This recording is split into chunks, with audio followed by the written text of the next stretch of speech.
Olá a todos, esse aqui é um vídeo que é um sumário do que vai ser dado, que vai ser tratado na primeira aula da disciplina, da nossa disciplina, que trata sobre concorrência e tempo real.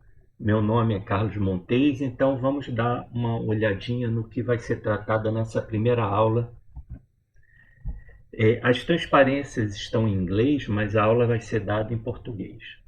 Então, nessa primeira aula, nós vamos tratar sobre o que é concorrência, o que é um sistema tempo real e qual o relacionamento que a gente tem entre esses dois assuntos, né? Essas duas áreas, concorrência e tempo real. Então, vamos primeiro falar sobre o que é concorrência.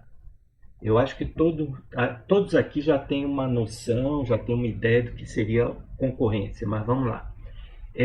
Para eu explicar o que é concorrência, primeiro é importante eu falar de um conceito que é tarefa. Então, vocês estão olhando aqui três tarefas, A, B e C, que em inglês a gente chama de task, uma task. Uma tarefa é uma abstração que pode significar um programa que está em execução. A gente chama de um processo, né? Um programa que é carregado na memória do computador e começa a executar. Então, um programa em execução é um processo. Nós estamos chamando isso tudo de tarefa, porque assim, uma tarefa pode ser um processo, pode ser uma transação de banco de dados, pode ser uma operação feita em cima de um banco de dados, né? Então a gente chama disso de uma transação. Pode ser uma mensagem enviada na rede, então A, B e C pode ser mensagens que têm que ser enviadas na rede.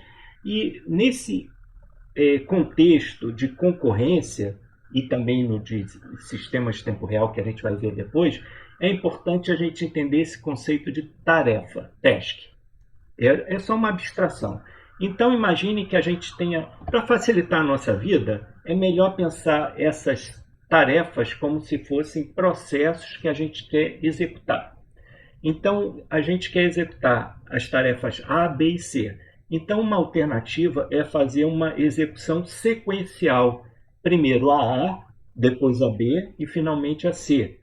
Mas uma outra alternativa seria uma forma entrelaçada de execução. Então, o que seria? Um pouquinho da A, depois executa a B, volta a executar um pouquinho da A, executa um pouco da C, volta a executar a A, termina de executar a A e depois termina o que falta de executar a C. Então, essa forma aqui seria uma forma entrelaçada.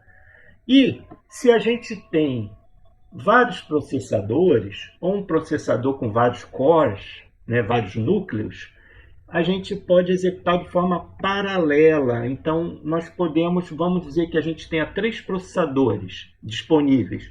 Então, a gente associa a tarefa A para o primeiro processador, a tarefa B para a segunda e a tarefa C para o terceiro processador, de forma que eles executem em paralelo. A programação paralela, a execução paralela, é uma área de estudo que é bem extensa e tem disciplinas, tem uma área de estudo só sobre esse assunto, programação paralela. Mas eu queria chamar a atenção para vocês que tanto a forma entrelaçada quanto a forma paralela são formas de execução concorrentes. Então, a execução concorrente ela é colocada aqui em contraposição da forma sequencial, da execução sequencial, porque as tarefas, antes de terminarem a sua execução, começam a executar uma outra de forma concorrente. A definição de concorrência é exatamente essa, quando você começa a executar uma tarefa e antes de ela terminar, uma outra começa a executar. Então, tanto na forma entrelaçada quanto na forma paralela, são formas de execução concorrente. Aqui eu esqueci de falar para vocês, mas aqui é a linha de tempo, né, para mostrar. Bom, por que a gente, então, usa a execução concorrente, a programação concorrente? Por que a gente quer a concorrência? Existem vários motivos. Por exemplo, um deles, imaginem que existam prazos para ser cumpridos. Em inglês, prazos são deadlines.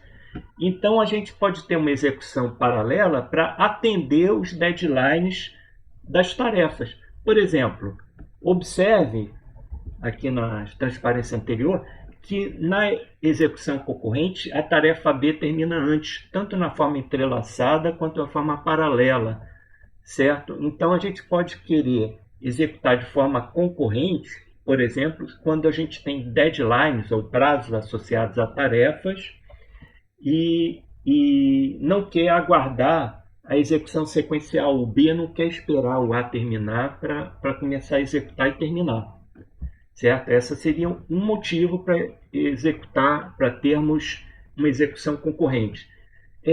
Outro motivo é para atender a ordem de prioridade de tarefas. Então, imaginem que é parecida a justificativa, essa justificativa de atender a ordem de prioridade é parecida com aquela do deadline. Imagine que B seja mais prioritário que A. E o B chegue nesse instante aqui, ó, nesse exemplo aqui entrelaçado, imagine que o B chegue aqui, ó, nesse momento. E ele não quer aguardar, e ele é mais prioritário que A. Então ele não quer aguardar o A continuar, ele não quer que o A continue a execução, já que ele é mais prioritário. Então ele toma o processador e executa, certo? Nós vamos tratar sobre esses assuntos com mais calma durante as nossas aulas, mas só estou querendo dar uma explicação inicial. Agora, um motivo bem forte para existir a execução concorrente é para explorar o paralelismo. Ora, se a gente tem, nesse caso aqui, 3 processadores ou 3 núcleos num processador, não é mais adequado que a gente aloque uma tarefa para um processador, a outra tarefa para outro processador e a outra para o terceiro processador, de forma que elas executem de forma paralela e terminem antes? Então, a execução concorrente, a concorrência pode ser simplesmente para explorar o paralelismo. Um outro motivo que é bem relacionado aos que foram colocados anteriormente é esse aqui, ó, para dar oportunidade para todas as tarefas executarem dentro de uma janela de tempo. Então, imaginem, vou pegar aqui o exemplo entrelaçado. Imagine aqui onde eu estou passando o mouse, nesse intervalo de tempo aqui onde estou passando o mouse. Se vocês observarem, todas as 3 tarefas tiveram a oportunidade de executar um pouco. O A executou um pouco, o B executou um pouco, o C. Então, se a gente faz uma execução concorrente e olha uma janela de tempo, a gente observa que mais de uma tarefa pode, naquela janela de tempo, executar. Esse motivo é muito forte em exemplos onde existe interação com o usuário. Existe um usuário que está operando a tarefa A, que ele quer interagir com a tarefa A. Existe um usuário que quer interagir com a tarefa B, um outro com a tarefa C. E o ser humano, o usuário, ele não quer aguardar. Então, quando a gente usa concorrência, a gente faz com que, imagine o exemplo aqui sequencial, o usuário C, o usuário que está operando a tarefa C teria que aguardar um longo tempo até poder interagir. Então, a concorrência é muito adequada para esse tipo de situação. Eu coloquei uma pergunta aqui, algum motivo mais? Porque existe, vocês podem pensar outros motivos, tá? Por conveniência, de programação, existem outros motivos fortes para ter a concorrência. Eu só pensei esses aí. Agora, quais são os problemas principais que nós vamos olhar ao longo da nossa disciplina? Bom, primeiro é como criar processos ou threads. Quando a gente programa a concorrência no nosso computador, no nosso dispositivo, né? Não é obrigado a ser um computador, pode ser um dispositivo, é um hardware, né? Quando nós vamos programar concorrência, os sistemas operacionais, o suporte que permite a gente programar, normalmente oferece oferece uma biblioteca, um suporte para a gente criar processos ou threads. Nós vamos olhar bem o que seria isso, tá? O que é thread, o que é processo, porque através das threads e dos processos, a gente vai materializar aquelas tarefas. Tarefa A, tarefa B, tarefa C vão ser executadas ou por threads ou por processos.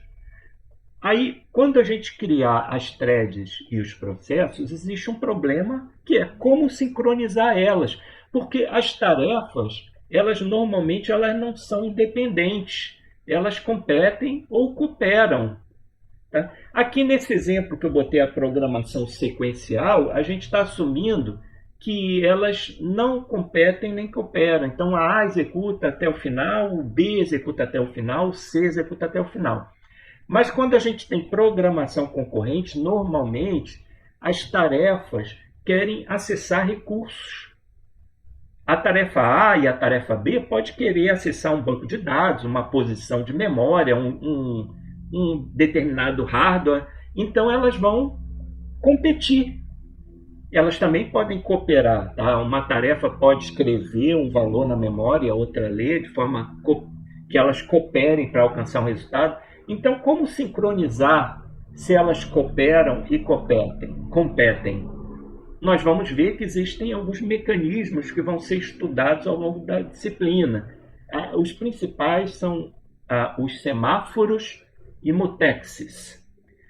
Quando a gente usa semáforo e mutex, aí surge um terceiro problema. Na verdade, vários problemas. Aqui eu elenquei 5 problemas que podem ocorrer quando a gente começa a usar mecanismos para lidar com a competição e a cooperação, que são race conditions. Muitos autores traduzem para condições de corrida. Eu que não gosto, eu gosto de traduzir isso para condições de competição, certo? As tarefas competem e existem problemas que nós vamos explicar que podem ocorrer durante essa competição por um determinado recurso que as duas usam ao mesmo tempo. Quando nós vamos usar aqueles semáforos, mutex, para lidar com esses problemas, aí podem ocorrer deadlocks, que são bloqueios mortais, né? Onde as tarefas entram numa situação que nenhuma mais consegue progredir. Existe problema que, às vezes, aqui não é um problema, mas a gente vai dar uma estudada, que é a chamada espera ocupada.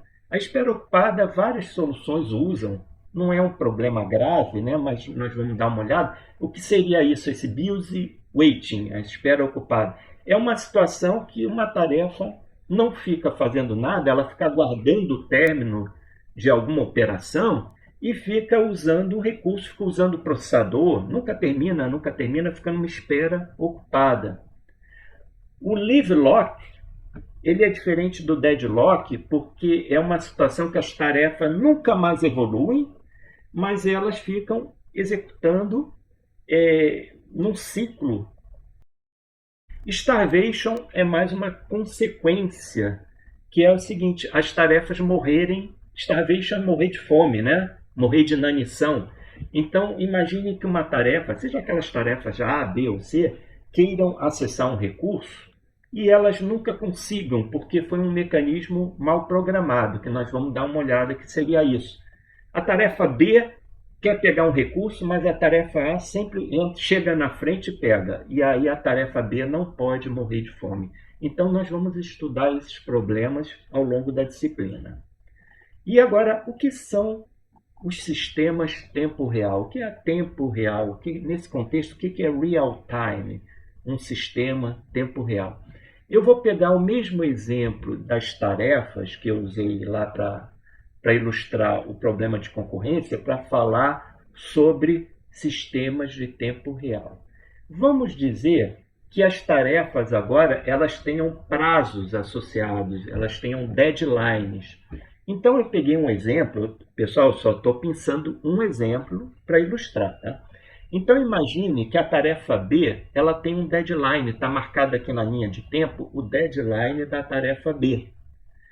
Se houver essa execução sequencial, onde primeiro executa A, depois vai executar o B, a gente vê que o B perde o deadline dela. Por quê?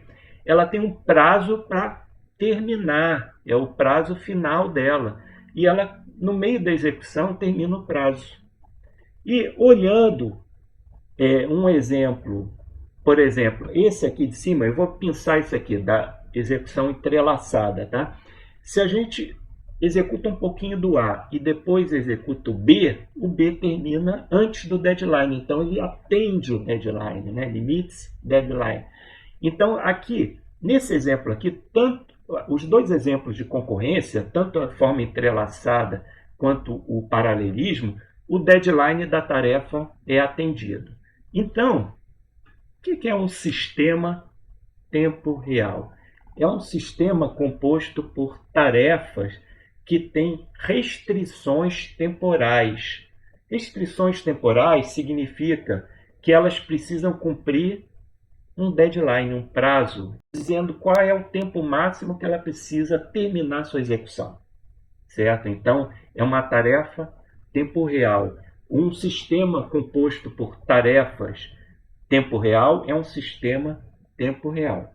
Certo? E por que isso é importante? Porque na área da engenharia e mesmo na área da computação existem vários problemas onde não basta ter a correção lógica do programa, aquilo que a gente estuda nas disciplinas de programação, no curso de ciência da computação, a gente estuda como atender a correção lógica, como um programa, um algoritmo sendo escrito, ele está correto.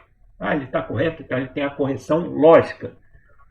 O problema é que um sistema tempo real não basta ter a correção lógica, ele precisa ter a correção temporal. Ele precisa atender deadlines.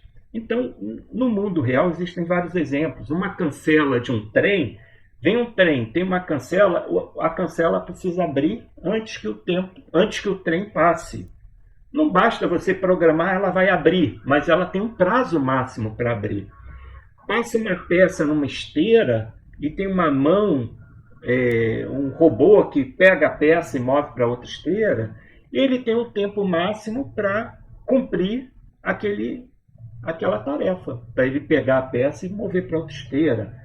Um avião que está descendo, ele tem um tempo máximo para o trem de pouso descer. Uma aplicação de controle, que são enviadas mensagens dos sensores até um controlador, esse controlador vai calcular o controle, né? Vai fazer o cálculo da ação do controle e vai enviar a mensagem para um atuador para dizer faça essa ação. Existem prazos a serem cumpridos da mensagem do sensor ao controlador e do controlador para o atuador. Então, são exemplos de sistemas de tempo real, são sistemas que são exemplos que são muito claros em várias aplicações do dia a dia atual, tá? Na indústria 4.0, da internet das coisas, principalmente da internet das coisas industriais, das cidades inteligentes. Então, existem várias aplicações que precisam lidar com tarefas de tempo real. Então, quais são alguns dos problemas que nós vamos ver dos sistemas de tempo real? São muitos, tá? São muitos, e eu vou pensar durante a disciplina alguns para a gente olhar. Mas existem tipos diferentes de deadlines, tá? Como determinar o pior caso de tempo de execução? Isso aqui se chama Worst Case Execution Time. O que é o pior caso de tempo de execução? É que assim, deixa eu pegar o exemplo anterior. A gente viu que a tarefa A, ela executa nesse tempo aqui, né, onde eu estou passando o mouse. A B executa nesse tempo, a C executa nesse tempo. Quando a gente lida com tarefas tempo real, a gente quer saber o pior caso. Qual é o pior caso que A executa? Aqui já está sendo ilustrado. Aqui é a tarefa A, o pior caso que ela vai executar é aqui, ó. Isso precisa ser determinado, não é trivial, tá? Obter quanto tempo vai demorar para executar essa tarefa no seu pior caso. Não é trivial, tá? Então, determinar esse Worst Case Execution Time é um assunto vasto, tá? Muita gente estuda isso aí. Como escalonar as tarefas, tá? Schedule tasks. Então aqui é um exemplo de uma escala de execução, tá? Aqui, ó, executa um pouquinho o A, executa o B, depois um pouquinho o A, aqui o C. Aqui em cima também, tá? Executa o A, mesmo na sequencial, depois o B. Por que, que o A é executado antes do B? Por que, que o B não é executado antes do A? Por que, que o C não é executado antes do B? Então, alguém determinou uma escala de execução. Isso se chama escalonamento de tarefas. E é um assunto que eu vou lidar bastante com isso durante a nossa parte do sistema de tempo real. Como evitar inversão de prioridade durante a execução concorrente? Então imagine que as tarefas tenham prioridades, tá?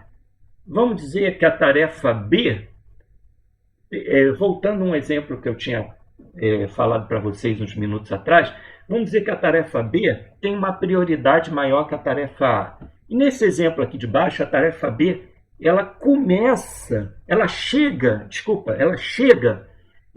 é o tempo que ela fica pronta, tá? A gente diz que é um arrival time, o tempo de chegada da tarefa, ela está pronta. Então vamos dizer que a tarefa B fique pronta para executar aqui, onde eu estou passando o mouse. No exemplo sequencial, existe uma inversão de prioridade, porque a tarefa B tem que ficar aguardando uma tarefa menos prioritária que ela. A é menos prioritário que B, e B tem que ficar aguardando a executar. Então, a gente chama isso de um problema de inversão de prioridade. A gente vai ver como lidar com isso. É lógico, pessoal, que eu estou dando exemplos muito simples, tá? A gente vai ver exemplos mais complexos, que ocorre quando a gente usa semáforos, mutex, existem problemas quando a gente tenta lidar com aquelas condições de competição, aquelas race conditions, deixa eu mostrar aqui o termo, tá? Race conditions, a gente usa semáforos, mutex, aí pode ter um problema de inversão de prioridade, pode ter vários problemas de inversão de prioridade que nós vamos olhar sobre isso, olhar como lidar com isso, né? Como evitar race conditions e, ao mesmo tempo, atender os deadlines usando semáforos, mutex. Existem mecanismos que a gente vai olhar durante a disciplina. Não se assustem que eu estou falando vários conceitos, mas a gente vai olhar durante o curso, né? Então, existem herança de prioridade, prioridade teto, ceiling, prioridade teto, para lidar com isso aí. A gente vai ver isso durante o curso, né? Finalmente, para terminar o meu vídeo, esse sumário da aula introdutório, né, que nós estamos vendo, como lidar com concorrência e tempo real? Bom, pessoal, eu peguei aqui um exemplo de uso de sistemas operacionais no contexto de Internet das Coisas, IoT. Foi um estudo feito nos anos 2018 e 2019. Bom, a maioria, quando a gente vai lidar com hardware, a gente tem duas alternativas. Ou a gente usa um sistema operacional, ou a gente lida diretamente com hardware, que é muito mais difícil, né? Aqui está representado como no OS, né? Bare metal. Bare metal é metal cru, no metal duro, né? O cara vai direto no hardware para lidar sem sistema operacional.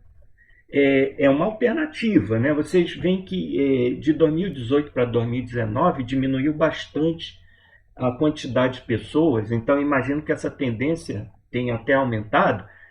A maioria dos programadores usam algum sistema operacional para lidar com a programação concorrente, sistemas de tempo real que existe na internet das coisas. Aqui está ilustrando os sistemas operacionais que não são Linux. Sabe por quê? Porque o Linux é a maioria. A maioria das abordagens adotam Linux. Então ele é o au concurso, ele nem está sendo comparado aqui, entenderam? Ele está fora dessa competição aqui. O Windows, ele tem versão Windows 11, né, versão para lidar com a IoT. Mas eu gostaria de chamar a atenção para vocês que um sistema operacional que é muito usado para lidar com a IoT é o FreeRTOS. E então, durante o nosso curso, eu pretendo explorar um pouquinho os dois sistemas operacionais, Linux, que não está sendo mostrado aqui, e o FreeRTOS, no contexto de programação de aplicações que tenham restrições tempo real, são real time, e que precisem executar de forma concorrente. Tá? Então, a ideia do nosso curso é exatamente integrar os conceitos de concorrência e tempo real, olhando os mecanismos de como programar isso usando um sistema operacional. Até eventualmente na disciplina, de repente, eu vou dar algum exemplo de mexer num Raspberry Pi diretamente sem sistema operacional, mas a gente pretende explorar mais como usar o FreeRTOS e o Linux para fazer isso.